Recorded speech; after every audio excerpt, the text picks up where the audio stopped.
नमस्कार शेतकरी बंधूंनो, मी डॉक्टर दत्तात्रय गावडे, कृषी विज्ञान केंद्र नारायणगाव. आपण वेगवेगळ्या भागामध्ये किंवा वेगवेगळ्या पिकाची आपण ह्या यूट्यूब चॅनलच्या माध्यमातून आपण माहिती बघत आलेलो आहोत. आणि त्याच्यामध्ये महत्त्वाचं म्हणजे कीड रोग जे असते तर ह्याच्यावरच आपण ही माहिती जास्त करून आपण ह्याच्यावर टाकत असतो. तर ह्याच्यामध्ये आपण आत्तापर्यंत वेगवेगळे पीक बघितले, तसंच आपण ह्याच्यात आता एक नवीन पीक सुरू करत आहोत. आणि त्याच्यामध्ये जर बघितलं तर डाळिंब पीक. कारण की आत्ता सध्या जर बघितलं तर डाळिंब पिकाचा सर्वच भागामध्ये बहार धरायला सुरुवात झालेली आहे. आणि हे बहार धरायची सुरुवातीमध्ये डाळिंबाचं जर बघितलं तर आपल्याला बहार धरायची सुरुवात होती. आणि ह्या डाळिंब बागाविषयी आपण ह्या भागात आपण माहिती बघणार आहोत. आणि ते पीक म्हणजे डाळिंब आपण ह्या भागात सुरू करत आहोत. तर तत्पूर्वी शेतकरी बंधू, आपण जर ह्या चॅनलला नवीन असाल तर जरूर सबस्क्राईब करा, लाईक करा. माहिती आवडल्यास जे डाळिंब बागायतदार आहेत त्यांना आपण ही माहिती प्रोव्हाइड करा. कारण की आपल्या भागामध्ये जर बघितलं तर बरेच शेतकरी आपल्याकडे वेगवेगळे पीक घेत असतात.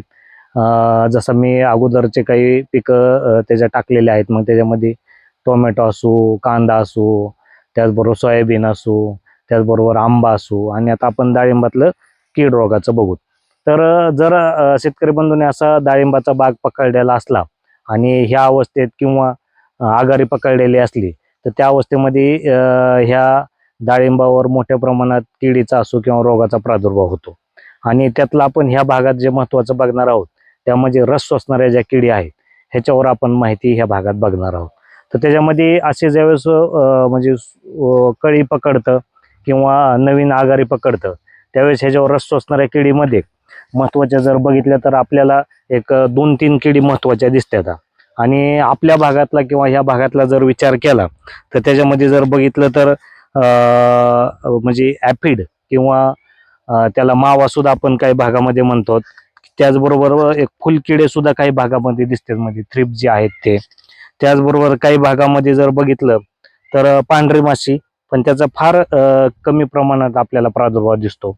त्याचबरोबर काही भागात माइट्स सुद्धा आपल्याला हे दिसतात. असे 3-4 प्रकारचे ज्या रस शोषणाऱ्या किडी आहेत ह्या आपल्याला ह्याच्यामध्ये दिसतात. आता आपण इथं बघता की प्रादुर्भाव झाल्याच्या नंतर हे कसं काळपट पडतं.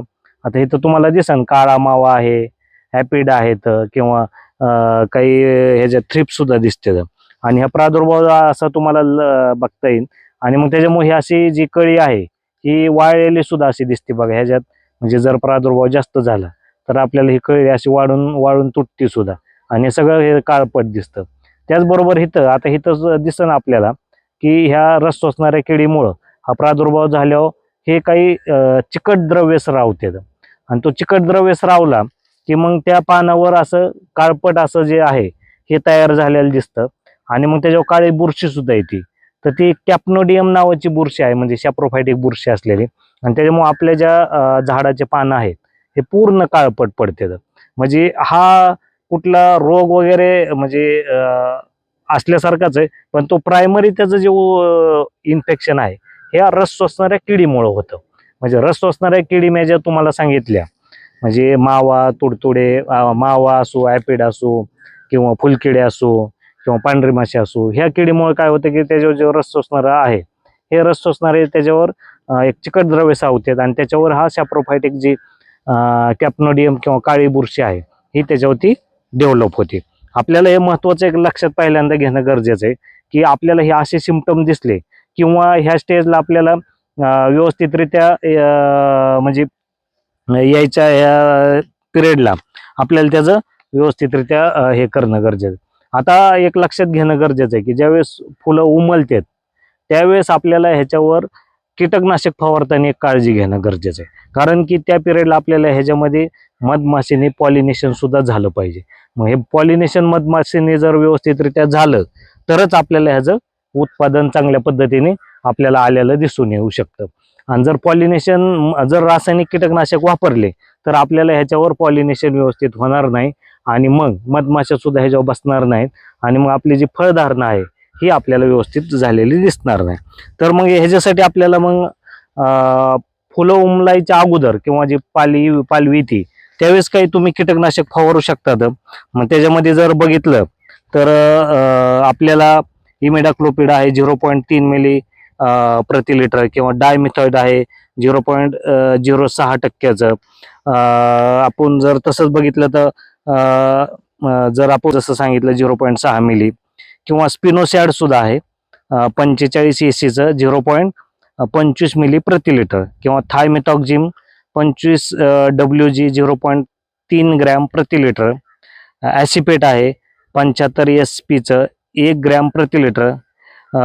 हे असे काही जे म्हणजे कीटकनाशक आहेत रासायनिक, हे आपण त्याच्यामध्ये फवारून ह्याचं कंट्रोल करू शकतो. किंवा लॅम्बडा सायहॅलोथिन सुद्धा आहे अर्धा मिली प्रति लिटरने आपल्याला हे त्याच्यावर औषधं फवारणीमध्ये वापरता येतात. आणि ह्याच्यामुळे आपल्याला ह्या ज्या रस शोषणाऱ्या किडे आहेत ह्याचं आपल्याला व्यवस्थापन चांगल्या पद्धतीने करता येतं. म्हणजे तुम्ही ह्याच्यात बघता ना, मी फोटोमध्ये आपल्या व्हिडिओमध्ये तुम्हाला दिसतंय बी, दाखवतोच बी आम्ही. आणि मग हे कधी की फुलं उमलायच्या अगोदरच्या अवस्थेमध्ये, किंवा ज्यावेळेस तुमची पालवी निघते त्या अवस्थेमध्ये रासायनिक जे मी वर हे कीटकनाशक सांगितलेत आपण ते फवारू शकतो. पण ज्यावेळेस फुलं उमलत आहेत त्याच्यानंतर आपल्याला ह्याच्यामध्ये रासायनिक कीटकनाशकांचा वापर हा म्हणजे कमीच करावा लागतो.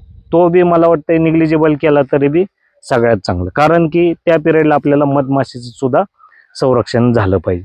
मग त्या पिरियडला आपल्याला काय फवारणी करणं गरजेचं आहे?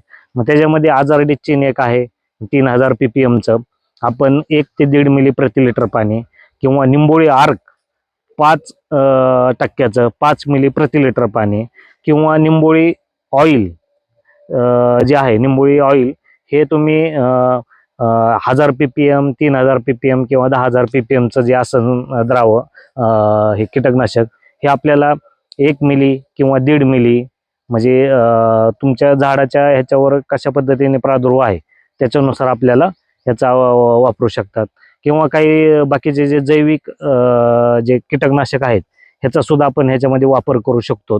त्याच्यामध्ये कॅस्टर ऑइल सुद्धा वापरता येतं, किंवा बाकीचे जे एरंडी ऑइल आहे हे सुद्धा आपल्याला ह्याच्यामध्ये वापरता येतात. पण हा पिरियड कुठला की ज्यावेळेस फुलं उमलते त्या पिरियडला आपल्याला हे त्याच्यामध्ये फवारणं करणं गरजेचं आहे.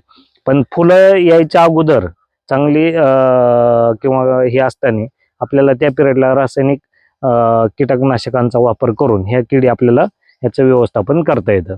फक्त फुलं उमलल्याच्या नंतर आपल्याला ही काळजी घेणं गरजेचं आहे, कारण की परागीभवन जर चांगलं झालं तरच आपल्याला ह्याचं म्हणजे कळीतलं फुलात आणि फुलातलं फळामध्ये सेटिंग चांगल्या पद्धतीने होईल आणि आपले फळं सुद्धा चांगले येतील. जर ह्या अवस्थेमध्ये जर ह्या किडीने जर आपल्याला फुलं चाटले तर आपल्याला फळावर सुद्धा डाग तयार झालेले दिसते.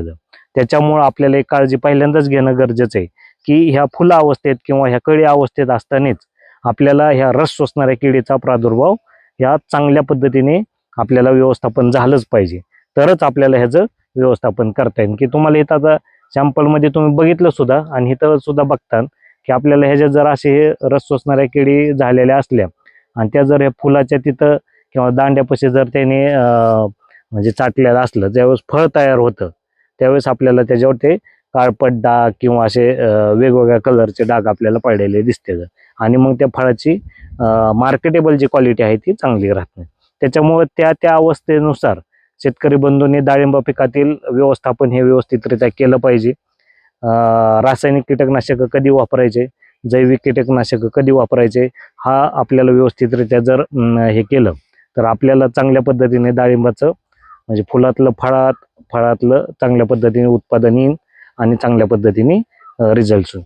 तर शेतकरी बंधूंना, डाळिंब उत्पादक शेतकऱ्यांना माझी विनंती आहे की आपण हा एक पहिलाच व्हिडिओ तयार केलेला आहे ह्याच्या संदर्भातला. आता इथून पुढे आपण डाळिंबावरचे वेगवेगळे जे रोग आहेत, किडे आहेत, ह्या संदर्भातले आपण स्टेज वाईज इथून पुढे आपण एक व्हिडिओची सिरीज करणार आहोत. तर अवश्य शेतकरी बंधूंनी हे बघून ह्या पद्धतीने आपल्याला मॅनेजमेंट करावं, कारण की ह्या ज्या शिफारसी आहेत ह्या सगळ्या महात्मा फुले कृषी विद्यापीठ राहुरी असो किंवा आपल्याकडं राष्ट्रीय जे डाळिंब संशोधन केंद्र आहे यांच्यामार्फत सुद्धा हे जे रासायनिक कीटकनाशक आहेत ह्याची शिफारसी केलेल्या आहेत. तर त्यानुसार आपल्याला ह्याच्यावर फवारणीमध्ये वापरणं गरजेचं आहे. तर शेतकरी बंधूंना माहिती कशी वाटली, काय वाटली, अवश्य कॉमेंट्स करावे, लाईक करावे आणि डाळिंब उत्पादक शेतकऱ्यापर्यंत ही माहिती पोहोचावी. आणि त्याचबरोबर या यूट्यूब चॅनलला सुद्धा लाईक आणि सबस्क्राईब करावे. धन्यवाद.